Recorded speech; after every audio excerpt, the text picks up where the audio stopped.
Hello అందరూ ఎలా ఉన్నారు? Thank you for watching my channel విద్యా స్టోరీస్ ఫర్ యూ.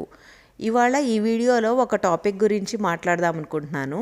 అదేంటంటే సైబర్ ఫ్రాడ్స్. ఈ మధ్య చాలా ఎక్కువగా వినిపిస్తున్నాయి ఇవి. అండ్ చాలామంది క్లోజ్ ఫ్రెండ్స్ కూడా చెప్పారు వాళ్ళకి జరిగిన ఎక్స్పీరియన్సెస్. అండ్ పర్సనల్గా మేము కూడా కొన్ని ఈ ఫ్రాడ్స్ ఎక్స్పీరియన్స్ అయ్యాము. సో ఈ వీడియో కొంచెం అవేర్నెస్ని పెంచుతుంది, కొంత ఇన్ఫర్మేషన్ తెలుస్తుందని చెప్పేసి ఈ వీడియో చేస్తున్నాను. 23లో అంటే లాస్ట్ ఇయర్ 75,000 ఇన్సిడెంట్స్ రిపోర్ట్ అయినాయి. బట్ ఈ ఇయర్ 24లో 292,000 ఇన్సిడెంట్స్ రిపోర్ట్ అయినాయి. అంటే ఇవి రిపోర్టెడ్వి, ఇంకా రిపోర్ట్ కానివి ఇంకా ఎన్ని ఉన్నాయో ఊహించుకోవచ్చు. అలాగే మనీ వచ్చేసి లాస్ట్ ఇయర్ 421 crores లూజ్ అయ్యారు, అంటే రిపోర్టెడ్ వాళ్ళు ప్రకారం. బట్ ఈ ఇయర్లో అయితే 2,054 crores వరకు లూజ్ అవుతున్నారు జనాలు. సో ఏంటో రోజు రోజుకి బాగా ఎక్కువైపోతున్నాయి ఈ ఫ్రాడ్స్. ఇండియాలోనే కాదు, ఆల్ ఓవర్ ద వరల్డ్ ఈ ఫ్రాడ్స్ బాగా ఎక్కువైతున్నాయి అన్నమాట. ఫస్ట్ ఫ్రాడ్ వచ్చేసి ఆధార్ రిలేటెడ్ సిమ్ అనమాట. ఇదేంటంటే ముందు మనకి మన ఫోన్ కంపెనీ నుండి ఒక కస్టమర్ కేర్ నుండి ఒక కాల్ వచ్చినట్టుగా వస్తుందన్నమాట. అది ఏంటంటే మీ ఆధార్ లింక్తో ఒక సిమ్ తీసుకున్నారు. సో ఆ సిమ్తో సమ్ ఇల్లీగల్ యాక్టివిటీస్ చేస్తున్నారు. ఆ సిమ్ గురించి, ఆ సిమ్ మీద ఒక ఎఫ్ఐఆర్ కూడా కంప్లైంట్ చేశారు అని. మీరు ఎక్కడున్నారు అని అడుగుతారు, మీరు ఏ సిటీలో ఉన్నారు అంటారు. మనం హైదరాబాద్ అంటే ఓకే, ముంబైలోనో ఢిల్లీలోనో ఒక ఎఫ్ఐఆర్ ఫైల్ చేశారు మీ సిమ్ మీద. సో మీరు మీ ఆధార్ కార్డ్ని ఎక్కడన్నా ఇచ్చారా, ఎవరికన్నా మీరు ఇచ్చారా అని చెప్పేసి అడుగుతారు. ఆధార్ కార్డ్ అంటే మనం జనరల్గా జెరాక్స్ కాపీస్ తీసుకోవడానికి జిరాక్స్ షాప్కి వెళ్తాము. ప్లస్ దేనికైనా ఐడెంటిటీకి ఆధార్ కార్డే కదా. సో జనరల్గా అదే కదా కాపీ మనం పెట్టేది ఐడెంటిటీకి. సో వాళ్ళ లానంగానే మనకేమో చాలా డౌట్లు వచ్చేస్తాయి అన్నమాట. సో వెంటనే వాళ్ళు ఏం చేస్తారంటే, ఓకే సైబర్ క్రైమ్ బ్రాంచ్ వాళ్ళు మీకు కాల్ చేస్తారు, స్కైప్ కాల్ చేస్తారు. మీరు అది చాలా సెన్సిటివ్ కాల్, మీరు ఎవరు లేకుండా రూమ్లో కూర్చొని ఆ కాల్ అటెండ్ అవ్వాలి, స్కైప్ కాల్ అని చెప్తారనమాట.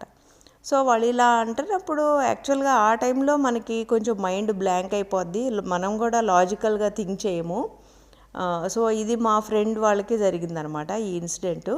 అండ్ నేను చాలామంది దగ్గర కూడా విన్నాను ఈ స్టోరీ.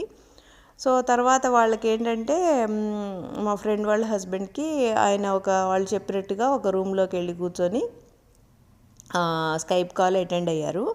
సో ఫస్టే వాళ్ళు మీరు ఆధార్ కార్డు ఎక్కడ ఇచ్చారు, ఎప్పుడు ఇచ్చారు అని స్టార్ట్ చేసి, తర్వాత యునో ఇది ఎఫ్ఐఆర్ ఫైల్ అయింది, సో మీరు వెంటనే ముంబై రావాలి లేదా ఢిల్లీ రావాలి, ఇది చాలా అర్జెంట్ మ్యాటరు అని చాలా అర్జెన్సీ క్రియేట్ చేస్తారనమాట వాళ్ళు. అండ్ ఆ స్కైప్ కాల్లో వాళ్ళు ఏంటంటే పోలీస్ యూనిఫామ్స్ వేసుకొని, ఐడీస్ కూడా ఫేక్ ఐడీస్, పోలీస్ ఐడీస్ అవి తయారు చేసుకొని అవి స్కైప్ కాల్లో అడిగితే అవి కూడా చూపిస్తున్నారంట. సో బేసిక్గా ఏంటంటే వాళ్ళు ఇంకా మనల్ని కొంచెము సైకలాజికల్గా కొంచెము ఇచ్చేస్తారనమాట. ఇచ్చేసి మీ ఇన్కమ్ ఎంత, మీరేం చేస్తారు, మీ హౌస్ హోల్డ్ ఇన్కమ్ ఎంత, మీ ఇంట్లో ఎవరెవరు ఉంటారు, వాళ్ళ ఫ్యామిలీ మెంబర్స్ వాళ్ళు ఏమేం చేస్తారు, మీ ఇయర్లీ పే ఎంత, మీకు అకౌంట్స్లో ఎంత సేవింగ్స్ ఉన్నాయి, ఇప్పుడు మీ అకౌంట్లో ఎంత మనీ ఉంది, మీకు అసెట్స్ ఏమేమి ఉన్నాయి, వాటి టోటల్ కాస్ట్ ఎంత, ఇవన్నీ ఇంకా ఇలా అడుగుతారనమాట. ఇలా అడిగి వాళ్ళు ఏదో సమ్ ఫేవర్ చేస్తున్నట్టుగా ఏం చేస్తారంటే, ఇప్పుడు మీ అకౌంట్స్ అన్నీ ఫ్రీజ్ చేసేస్తాము, మీ బ్యాంక్ అకౌంట్స్. సో మీ బ్యాంక్ అకౌంట్లో ఉన్న మనీని మేము సేఫ్గా ఇంకొక టెంపరరీ సేఫ్ అకౌంట్లోకి ట్రాన్స్ఫర్ చేయాలి, లేకపోతే మీ అన్నీ మనీ పోతాయి, అది ఇదని ఇంక ఇలా అంతా చెప్తారనమాట. బేసిక్గా వాళ్ళు టాక్టిక్స్ ఏంటంటే, మీ రూమ్లో ఒక్కళ్ళే ఉండి మాట్లాడాలి, వేరే ఎవరు రాకూడదు, అని ఇంకా వాళ్ళని అలోన్గా చేసేసి ఇంకా మెంటల్గా ఇలా టార్చర్ చేసేస్తారనమాట. పైగా ఏంటంటే వాళ్ళు ఇంకా length of the call durations 2 to 3 hours ఉంటున్నాయంట. సో ఇంకా మా ఫ్రెండ్ వాళ్ళ హస్బెండ్కి ఎందుకో సడన్గా మనీ ట్రాన్స్ఫర్ చేయాలి అది ఇది అన్నప్పుడు సరే ఒకసారి గూగుల్లో చూద్దామని ఆయన ఎఫ్ఐఆర్ కొడితే ఇంకా ఆయనకి ఇలాంటి ఒక 100 స్టోరీలు కనిపించినాయి అనమాట. సో మాకు కూడా వచ్చింది సేమ్ ఇలాగే ఆధార్ రిలేటెడ్ సిమ్ కార్డ్తో. సో అవన్నీ కొన్ని పోస్టులు చదివేసరికి ఆయనకి అర్థమైపోయింది అనమాట ఇదేదో ఫ్రాడ్ అని. ఇంకా వెంటనే ఆయన ఫోన్ డిస్కనెక్ట్ చేసేసి ఫోన్ స్విచ్ ఆఫ్ చేసేసి ఇంకా 1 day దాకా స్విచ్ ఆన్ చేయలేదంట. తర్వాత ఇంకా వాళ్ళ ఫ్యామిలీ మెంబర్స్కి చెప్పారు ఇది ఇలా ఇలా జరిగింది ఇది ఇది అని. సో అది విన్న తర్వాత నేను కూడా గూగుల్లోకి వెళ్ళి చూశాను. చూస్తే మెయిన్గా నాకు అనిపించింది ఏంటంటే మెయిన్గా వాళ్ళు జెంట్స్నే టార్గెట్ చేస్తున్నారు. ఎందుకంటే లేడీస్ తొందరగా ఏమో మాకు తెలియదండి మా హస్బెండ్ని అడగాలి అని అని అంటారు కదా జనరల్గా, అందుకనో ఏమో కానీ జెంట్స్నే టార్గెట్ చేస్తున్నారు. అది కూడా చాలా ఎడ్యుకేటెడ్ హై పొజిషన్స్లో ఉన్నవాళ్ళు కూడా మేము 1 lakh పంపించాము, మేము 50,000 ట్రాన్స్ఫర్ చేసామని ఇలా రాశారు కొంతమంది. సో ఇది మాత్రం చాలా అలర్ట్గా ఉండండి, ఈ స్కామ్ బాగా జరుగుతుంది. సో ఇంకో సెకండ్ స్కామ్ వచ్చేసి కొరియర్ స్కామ్ అనమాట. ఇదేంటంటే మనకి ఇవాళ రేపు మనకు అన్నీ ఇంకా కొరియర్స్లోనే, అమెజాన్ కొరియర్స్ లేచిన దగ్గర నుండి ఏదో ఒక కొరియర్ వస్తుంటుంది కదా జనరల్గా. సో ఒక కాల్ వస్తుంది అనమాట, అదేంటంటే మీకు కొరియర్ వచ్చింది బట్ ఆ కొరియర్లో సమ్ ఇల్లీగల్ థింగ్స్ ఉన్నాయి, అంటే లైక్ డ్రగ్స్ ఆ టైప్లో ఏదో ఉన్నాయి. సో మీరు కస్టమ్స్ ఆఫీస్కి రావాలి అది ఇది అని చెప్పేసి ముందు కాల్ వస్తుంది. తర్వాత మళ్ళీ కాసేపు ఉన్న తర్వాత మళ్ళీ ఇంకో కాల్ చేస్తారు, సరే మేము ఎలాగో మేనేజ్ చేస్తాము అది, సో మీరు ఇంత మనీ ఫోన్పే చేయండి గూగుల్ పే చేయండి అని చెప్పేసి ఇలాంటి కాల్స్ వస్తున్నాయి.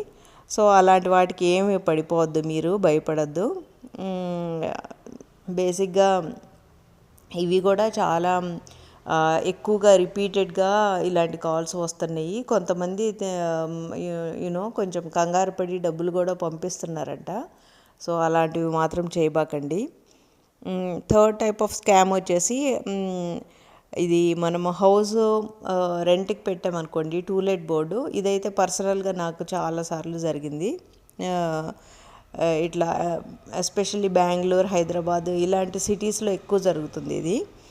సో మనం ఫ్లాట్ కానీ హౌస్ కానీ టూలెట్ బోర్డు అదే బేసిక్గా మనము నో బ్రోకరు ఇలాంటి వాటిల్లో పెడుతుంటాం కదా. పెడితే ఏంటంటే మనకి కాల్స్ వస్తున్నాయి అన్నమాట. వాళ్ళు ఏంటంటే మేము ఢిల్లీలో ఉన్నాము, ముంబైలో ఉన్నాము, మేము ఆర్మీ పీపుల్, మిలిటరీ పీపుల్ అంట కాల్ చేస్తున్నారు. కాల్ చేసి మేము జెన్యూన్గానే అడుగుతున్నారు ముందు, మాకు హౌస్ ఫ్లాట్ వీడియో పంపించండి అని. సరే మనం పంపిస్తాము. పంపించిన తర్వాత ఒక 1 hour తర్వాత మాకు ఫ్లాట్ నచ్చింది, మేము అడ్వాన్స్ డిపాజిట్ పే చేద్దాం అనుకుంటున్నాము అని అంటారు. తర్వాత సరే కదా అనుకుంటే మేము ఒక క్యూఆర్ కోడ్ పంపిస్తాము, ఆ క్యూఆర్ కోడ్ని మీరు స్కాన్ చేస్తే మా డిపాజిట్ మనీ మీకు మీ అకౌంట్లో క్రెడిట్ అవుతుంది అని చెప్పారు. చెప్తే నేను ఇదేంటా అని, ఏమో ఈ క్యూఆర్ కోడ్లు ఇవంతా నాకు తెలీదు, నేను అకౌంట్ డీటెయిల్స్ ఇస్తాను, మీరు అకౌంట్లో క్రెడిట్ చేయండి అని చెప్పాను. కాకపోతే వాళ్ళు లేదు మాది సెక్యూర్డ్ అకౌంట్సు, సో మేము మిలిటరీ వాళ్ళము, ఆర్మీ వాళ్ళము, మేము అంటే జనరల్గా మిలిటరీ, ఆర్మీ ఇవంటే చాలా వెంటనే మనకు ఒక ఆనెస్టీ పీపుల్ అనే ఫీలింగ్ వచ్చేస్తుంది కదా. సో అందుకని ఇలా మిస్యూజ్ చేస్తున్నారన్నమాట మిలిటరీ వీళ్ళని. సో ఇలాంటివి కూడా చాలా ఎక్కువగా జరుగుతున్నాయి. బట్ నేనైతే చెప్పేశాను ఇవన్నీ నాకు తెలీదు, మీరు డైరెక్ట్ అకౌంట్లోకి డిపాజిట్ చేస్తే చేయండి లేకపోతే లేదు అని. సో ఫస్ట్లో నాకు అర్థం కాలేదు, తర్వాత ఒక 4-5 కాల్స్ తర్వాత అర్థమైంది ఇవన్నీ ఫేక్ కాల్స్ అని. ఇంకా తర్వాత నుండి టూలెట్ బోర్డ్ పెట్టిన వెంటనే ఇలా ఎవరన్నా మిలిటరీ ఆర్మీ నుండి వేరే స్టేట్ నుండి మేము మూవ్ అవుతున్నాము అది ఇది అని కాల్ చేస్తే నేను ఇమీడియట్ వెంటనే లేదు నాట్ అవైలబుల్ అని చెప్పేస్తున్నాను. సో ఇవి కూడా చాలా ఎక్కువగా జరుగుతున్నాయి. అలాగే ఇప్పుడు ఆర్ఫనేజ్ నుండి వచ్చాము, ఓల్డ్ ఏజ్ హోమ్స్ నుండి వస్తున్నాము, మీరేమన్నా డొనేట్ చేయండి. ఇలాంటి వాళ్ళు ఏంటంటే ఎక్కువగా టెంపుల్స్ దగ్గర, చర్చెస్ దగ్గర వాళ్ళని టార్గెట్ చేస్తున్నారు. మీరు ఎంతో కొంత డొనేట్ చేయండి, మీ ఇష్టము, 500 అయినా పర్లేదు, 200 అయినా పర్లేదు, మీరు ఎంతో కొంత డొనేట్ చేయండి, హెల్ప్ చేయండి వాళ్ళకి అని అడుగుతున్నారు. సో ఒకవేళ మన దగ్గర ఆ టైంలో మనీ లేవు అంటే, లేదు ఫోన్పే చేయండి, గూగుల్ పే అయినా చేయండి అని వాళ్ళు క్యూఆర్ స్కాన్స్ చూపిస్తున్నారు. సో అలాంటివి కూడా చేయొద్దు. ఇవి కూడా నేను మా ఫ్రెండ్స్ చెప్పారు, వాళ్ళకి తెలిసిన వాళ్ళు ఇలా డొనేట్ చేద్దామని చెప్పేసి స్కాన్ చేసినప్పుడు వాళ్ళ అకౌంట్స్లో నుండి లైక్ వాళ్ళు 500 డొనేట్ చేద్దాం అనుకుంటే లైక్ 20,000 30,000 అలా డిడక్ట్ అయిపోయినాయి అని కూడా చెప్పే ఆయన కేసెస్ ఉన్నాయంట. సో అందుకని ఎవరికి మీరు డొనేట్ చేయాలనుకుంటే బెటర్ మీరు మనీనే ఇవ్వటం బెటరు. ఇలా క్యూఆర్ స్కాన్స్ ఇవి చేయటం చాలా డేంజరస్. ఇంకొకటి ఏంటంటే వాట్సాప్ మెసేజెస్, ఇది కూడా పర్సనల్గా జరిగింది. మా కజిన్ మాకు మెసేజ్ పెట్టారనమాట, ఏంటి నాకు అర్జెంటుగా 1 lakh కావాలి అని. అంటే మేము ఇదేంటా అని అనుకున్నాము. సరే ఒకసారి మాట్లాడి చూద్దాంలే అనుకున్నాము. సో ఇది ఇంకొక పెద్ద స్కామ్ అనమాట. ఈ వాట్సాప్ డీపీ మనకు తెలిసిన వాళ్ళదే ఉంటుంది. బట్ మనము యాక్చువల్గా ఈ రోజుల్లో ఏంటి, మనము అసలు ఎవరి ఫోన్ నెంబర్స్ మనం అసలు గుర్తుపెట్టుకోవట్లేదు కదా. మన ఫోన్ నెంబర్ తప్పితే మనకు అసలు మన ఇంట్లో మన ఫ్యామిలీ మెంబర్స్ ఫోన్ నెంబర్స్ కూడా తెలియవు, అలా అయిపోయాం కదా. అసలు ఏం గుర్తుపెట్టుకోవట్లేదు కదా మనము ఈ మధ్య phone numbers. So display picture మనకు తెలిసిన వాళ్ళది ఉంటుంది, బట్ జాగ్రత్తగా మనం అబ్జర్వ్ చేస్తే ఫోన్ నెంబర్ వేరే ఉంటుంది అనమాట. సో వాళ్ళు ఏంటంటే బేసిక్గా ఈ డిస్ప్లే పిక్చర్ యూజ్ చేసి ఇంకా అలా అడుగుతున్నారనమాట. ఇలాంటివి అయితే ఒక 2-3 టైమ్స్ జరిగినాయి మాకు పర్సనల్గా. మేము లక్కీగా ఏంటంటే మేము ఒకసారి పర్సనల్గా మాట్లాడి అప్పుడు ఏంటో విషయం కనుక్కొని అప్పుడు చూద్దాంలే అని మేమైతే మనీ ఏం పంపించలేదు. సో ఇవి కూడా చాలా ఈ ఫోన్ హ్యాకింగ్లు ఇవి చాలా ఎక్కువగా జరుగుతున్నాయి. సో చాలా కేర్ఫుల్గా ఉండాలి.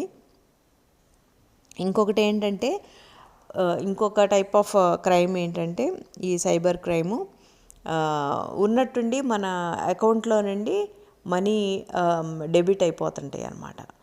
సో అలా జరిగితే మీరు ఇమీడియట్ వెంటనే బ్యాంకుకి వెళ్ళి ఏ బ్యాంక్ అయితే ఏ బ్యాంకో మీది ఆ బ్యాంక్కి వెళ్ళి వెంటనే రిపోర్ట్ చేయాలి.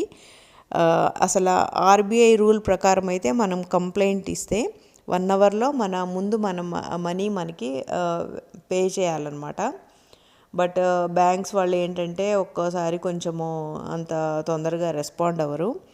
యాక్చువల్గా ఇంకోటి ఏంటంటే బ్యాంక్ ఓంబడ్స్మ్యాన్ అని ఉందన్నమాట.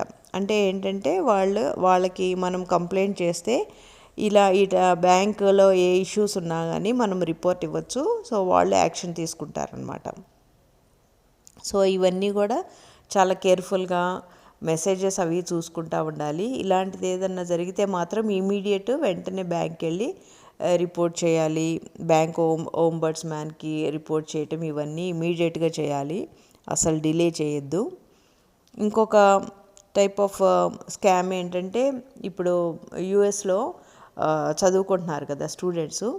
సో వాళ్ళ పేరెంట్స్కి ఆర్ బ్రదర్స్ ఆర్ సిస్టర్స్కి ఫోన్లు చేసి మీ అబ్బాయి ఆర్ అమ్మాయి ఏదో ఇష్యూస్లో ఉన్నారు, వాళ్ళకి మీరు ఇమీడియట్గా మనీ ట్రాన్స్ఫర్ చేయాలి. మరి వాళ్ళు ఫోన్ నెంబర్స్ ఎలా పట్టుకుంటున్నారో ఎలా తీసుకుంటున్నారో అర్థం అవ్వట్లేదు. కానీ ఈ మధ్య ఇలాంటి కాల్స్ బాగా ఎక్కువగా వస్తున్నాయంట, ఎస్పెషల్లీ అదర్ కంట్రీస్లో చదివే పిల్లల పేరెంట్స్కి. సో పేరెంట్స్ మీకు ఇలాంటి కాల్స్ ఏదైనా వస్తే తొందరపడి అసలు ఎవ్వరికి మనీ ట్రాన్స్ఫర్ చేయొద్దు.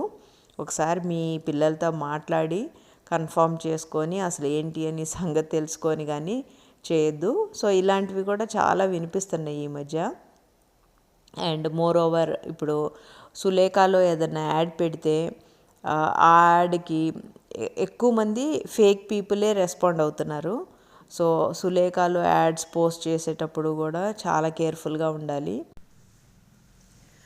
మళ్ళీ ఇంకొక కొన్ని కాల్స్ ఏంటంటే బ్యాంక్ నుండి కాల్ చేస్తున్నాము, మీ డీటెయిల్స్ కన్ఫర్మ్ చేయాలి, మీకు ఓటీపీ వచ్చింది, ఆ ఓటీపీ చెప్పండి అని కూడా వస్తున్నాయంట కొన్ని కాల్స్. సో అలాంటి వాటికి కూడా రెస్పాండ్ అవ్వద్దు, ఎవరికి ఓటీపీలు అవేం చెప్పద్దు.